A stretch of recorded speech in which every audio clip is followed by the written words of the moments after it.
नमस्कार। आज हामी नेवारी रेसिपी अन्तर्गत मटन अर्थात् खसीको मासु कसरी बनाउने भन्ने बारेमा जान्न गइरहेका छौँ। हामी यसमा दुई विधि प्रस्तुत गर्दैछौँ। एउटा हो परम्परागत र अर्को हो सजिलो विधि। सजिलो विधिबाट समय र इन्धनको बचत हुन्छ। पुरा भिडियो हेरेर साथ दिनुहोला। जसको लागि हामीले बजारबाट मटन अर्थात् खसीको मासु 1.5 किलो जति किनेर ल्याएका छौँ। सर्वप्रथम यसमा ठुलो चोक्टा छ भने त्यसले हामीले सानो पार्नुपर्छ।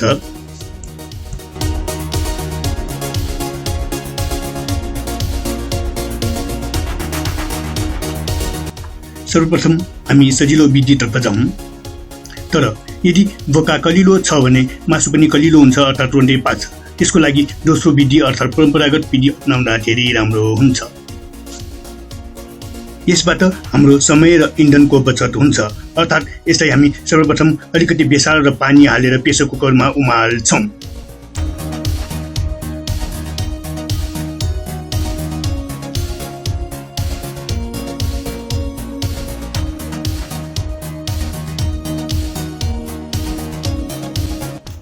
दुई तीन सिटी लाग्ने गरी अर्थात् आधा पाक्ने गरी उसिन्दा धेरै राम्रो हुन्छ।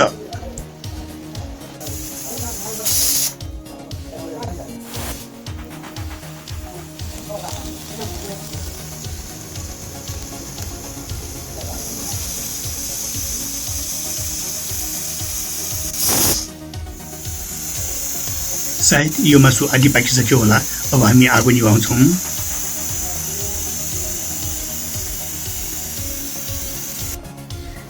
यो मासु आधीभन्दा अलि बढी अर्थात् अलिकति मात्रै पाकेको छैन। हामीले आधी मात्रै पकाउने भनेका थियौँ, तर यतिले पनि खासै फरक पर्दैन।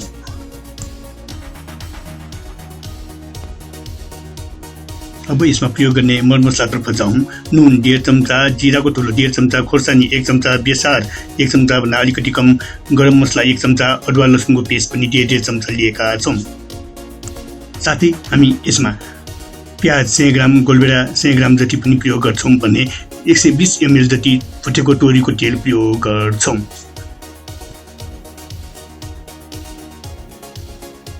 हाम्रो तेल पनि गरम भयो। अब यसमा हामीले जिरा आधा चम्चा जति फुलाउन सके राम्रो हुन्छ। कुनै पनि परिकार बनाउँदाखेरि मसलामा बडो ध्यान दिनुपर्छ।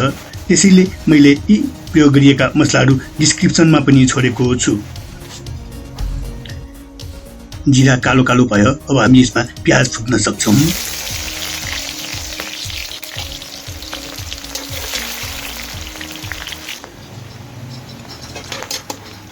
प्याज पनि खैरो खैरो भयो। अब हामी यसमा गोलभेडा राख्छौँ।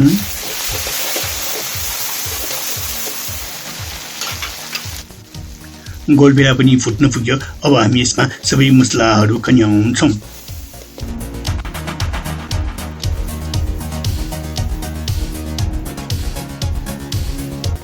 मसलालाई अलि राम्रोसँग फुटौँ। यहाँ एउटा कुरामा ख्याल गरौँ। यदि ग्रेभी अलिअलि मात्रै बनाउने हो भने अघि उसिनेको मासुमै अलिअलि झोल हुन्छ, अर्थात् हामी डाइरेक्ट यसमा खन्याउन सक्छौँ। यदि अलि बढी नै झोल बनाउने भए आधा लिटर जति पानी यही मसलाले पुग्छ, अर्थात् हामी अहिले नै प्रयोग गर्न सक्छौँ।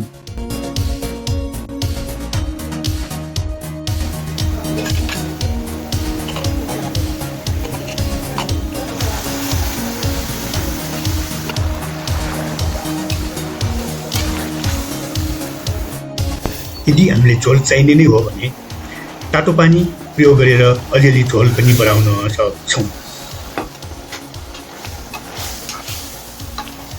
यसलाई केही बेर उम्लिन दिउँ ताकि मसला भित्रसम्म पुगोस्।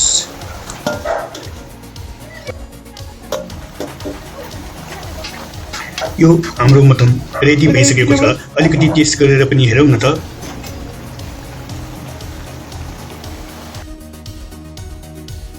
यो विधि र परम्परागत विधिमा खासै भिन्नता छैन। अर्थात् मर मसला पनि त्यस्तै गरी प्रयोग गर्ने हो। त्यसमा समय र इन्धनको बचतको लागि प्रेसर कुकरमा उमालेको र यसमा डाइरेक्ट काँचो मासु मसलाको ग्रेभीमा प्रयोग गर्ने मात्रै हो। साथै मर मसला काँचो मासुमा मोलेर अथवा साँडेर पनि बनाउन सकिन्छ।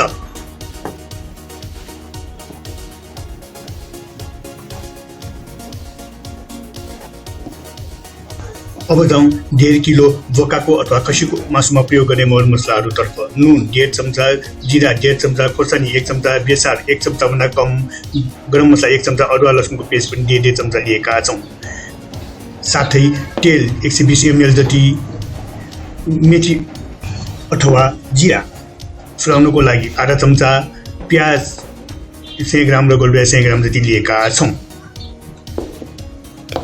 साथै यसमा हामीले 1 लिटर जति पानी प्रयोग गर्छौँ। एउटा कराईमा तेल तताउँ,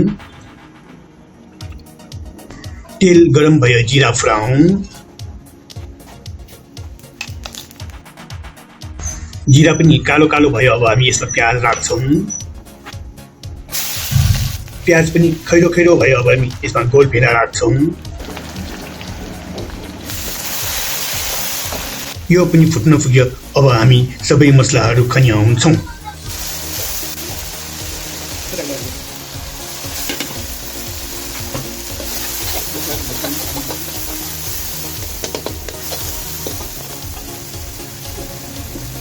यो मसला अलि राम्रोसँग फुटाउँ। अब हामी अघिको 1 लिटर पानी प्रयोग गर्छौँ।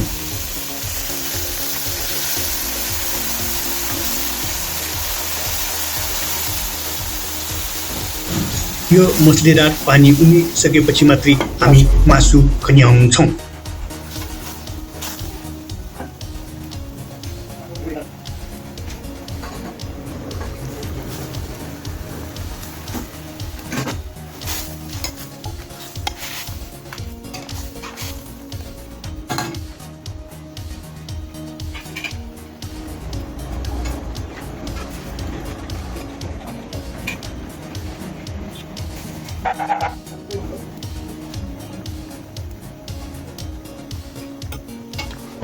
यो मासु अलि कलिलो बोकाको परेको हुनाले 30-40 मिनेटमा पाक्ने छ।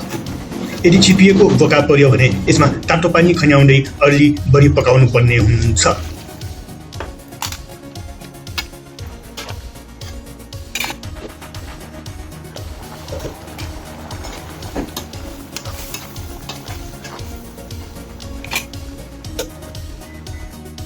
यसमा हामीले अलिकति हरियो धनिया पनि प्रयोग गर्न सक्छौँ।